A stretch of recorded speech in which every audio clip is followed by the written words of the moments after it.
नमस्कार, मैं हूं विवेक शर्मा। पंजाब केसरी टीवी चंडीगढ़ देख रहे हैं आप। ईरान के परमाणु कार्यक्रम के प्रमुख साइंटिस्ट फखरीजादे की हत्या के बाद ईरान पूरी तरीके से उबल चुका है। ईरान के राष्ट्रपति ने सीधा सीधा आरोप इजराइल पर जड़ा है। उन्होंने कहा कि उनके प्रमुख साइंटिस्ट की हत्या इजराइल ने करवाई है। चलिए आपको एक खास रिपोर्ट दिखाते हैं। इजराइल की रिमोट कंट्रोल किलर गन, जिससे ईरानी परमाणु वैज्ञानिक की हत्या का है शक। हाई सिक्योरिटी में रहने वाले वैज्ञानिक की हुई हत्या। इस रिमोट कंट्रोल गन ने बुलेट प्रूफ कार को भेड़ डाला। किसी भी गाड़ी या ट्राइपॉड के ऊपर लगाया जा सकता है स्मार्ट सुपर गन। लक्ष्य को ढूंढकर खुद लॉक कर लेती है यह गन। ईरान के परमाणु कार्यक्रम के जनक डॉक्टर मोहसिन फखरीजादे की हत्या से उठा बवाल थमने का नाम नहीं ले रहा। ईरान ने खुलकर इजराइल पर फखरीजादे की हत्या के आरोप लगाए हैं, लेकिन इस पूरे मामले में इजराइल की ओर से अब तक कोई टिप्पणी नहीं आई है। रिमोट कंट्रोल से बरसाई गई थी मशीन गन से गोलियां। ईरानी सेना के वरिष्ठ अधिकारियों ने आरोप लगाया कि फखरीजादे के ऊपर रिमोट से कंट्रोल की जा रही मशीन गन से गोलियां बरसाई गई और फिर हमला करने वाली गाड़ी में धमाका हो गया। अधिकारियों ने यह भी कहा कि इसमें इजराइल के किसी आदमी के घटनास्थल पर मौजूद रहने के कोई सबूत नहीं मिले हैं। इजरायली रिमोट कंट्रोल वेपन की हो रही खूब चर्चा।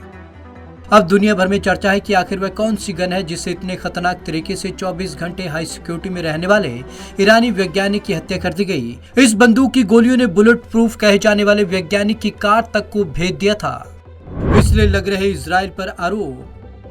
इजराइल के ऊपर यह आरोप इसलिए भी लग रहे हैं क्योंकि कुछ दिन पहले ही वहां की कंपनी ने मैन पोर्टेबल ऑटोमेटिक बंदूक को लॉन्च किया था।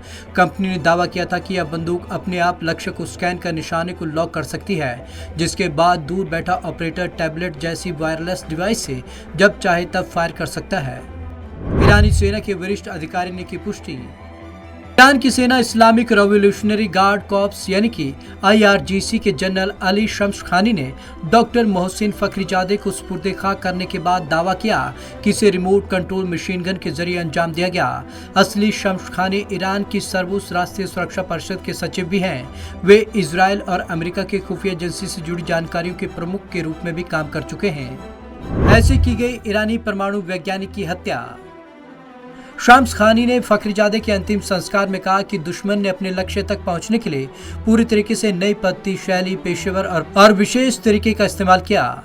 ईरानी मीडिया रिपोर्ट्स में दावा किया गया कि जब ईरानी वैज्ञानिक फखरीजादे अफसार शहर के करीब पहुंचे, तब एक गोल चक्कर के पास खड़े ट्रक के ऊपर से अचानक फायरिंग शुरू हो गई। इस ट्रक पर ही रिमोट कंट्रोल गन को लगाया गया था। हमले को अंजाम देने के लिए उस ट्रक में जोरदार धमाका हुआ, जिसके बाद सभी साक्ष्य नष्ट हो गए। किसी भी गाड़ी या ट्राइपॉड के ऊपर लगाया जा सकता है। इजरायली कंपनी स्मार्ट शूटर ने जुलाई में स्मैश प्रोडक्ट की जुड़ी स्मैश सुपर गन को विकसित किया था। इस गन को light remote control weapon station यानी कि LRCWS के नाम से जाना जाता है। यह सिस्टम स्मैश 2000 कंप्यूटरीकृत गन साइट और दूर से नियंत्रित किए जाने वाले माउंट से मिलकर बना है, जिसे किसी ट्राइपॉड, जमीन या किसी गाड़ी के ऊपर लगाया जा सकता है। लक्ष्य को ढूंढकर खुद लॉक कर लेती है यह गन। स्मैश 2000 गन किसी को भी ऑटोमेटिक गन माउंट की जरूरत नहीं होती है। यह अपने आप ही लक्ष्य को ढूंढकर उसे लॉक कर लेती है, जिसके बाद दूर बैठे ऑपरेटर को जब लगता है कि अब फायर करने से लक्ष्य को ज्यादा नुकसान होता है, तब वह रिमोट कंट्रोल के जरिए फायर कर सकता है। ईरान में भी कहा जा रहा है कि हो सकता है इसी बंदूक के जरिए हमले को अंजाम दिया गया हो, हालांकि इसकी आधिकारिक पुष्टि नहीं हो सकी है। तो ये थी इजराइल की रिमोट कंट्रोल गन, जिसके जरिए उसने अपने टारगेट को भेज दिया। एक व्यक्ति की बुलेट प्रूफ गाड़ी को भी किस तरीके से गन भेज सकती है, इसका जो उदाहरण देखने को मिला फखरीजादे की हत्या के दौरान देखने को मिला। इजराइल इस काम के लिए, तकनीक के लिए पहले से भी जाना जाता है। उसकी जो तकनीकों में इजाफा है वो पूरे वर्ल्ड में कहीं नहीं देखने को मिलेगा, लेकिन इस तरीके के आविष्कार और इस तरीके की गतिविधियों में इजराइल का कोई मुकाबला नहीं है। इजराइल ने जिस तरीके से ईरान के इस परमाणु साइंटिस्ट की हत्या की, साफ तौर पर इजराइल ने दर्शा दिया कि वो किसी को भी बख्शने के मूड में नहीं है। तो आज की खास रिपोर्ट में बस इतना ही।